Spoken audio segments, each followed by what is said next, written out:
সবাই কেমন আছো? আশা করি খুব ভালো আছো, আমিও খুব ভালো আছি। তো চলো আজকে রান্না হয়ে গেছে। তো এখানে হচ্ছে দেখো গ্যাসটা মোছা হবে। এখানে মেয়ের গরম জল হয়ে গেছে স্নান করার। তো চলো মেয়েকে স্নান করাবো। আর এখানে কি রান্না হয়েছে চলো তোমাদের সঙ্গে একটু শেয়ার করি। তো আজকে রান্না হচ্ছে আবারে কি ভারী,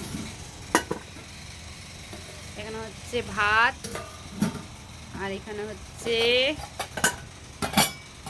ডিম সিদ্ধ মাম্মামের জন্য আর আমার বরের জন্য।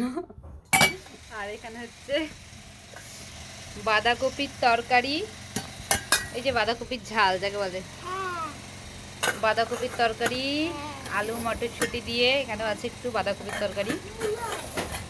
আর আর আর আর এখানে হচ্ছে শিম সর্ষে, এখানে হচ্ছে শিম সর্ষে, আর এখানে হচ্ছে মুসুরির ডাল 5 ফোড়ন দিয়ে, আর এখানে হচ্ছে মাছ চচ্চড়ি। তো এখানে হচ্ছে আলু দিয়ে মাছ চচ্চড়ি। তো এখানে ধরো ওই আমার বর আর মেয়ে খায় না মাছ চচ্চড়ি, সেই জন্য ওদের জন্য ডিম সিদ্ধ করে দিয়েছি। তো বন্ধুরা ভিডিওটা ভালো লাগলে অবশ্যই লাইক কমেন্ট শেয়ার করে দিও, আর আমার চ্যানেলটি সাবস্ক্রাইব করে দিও। Bye bye.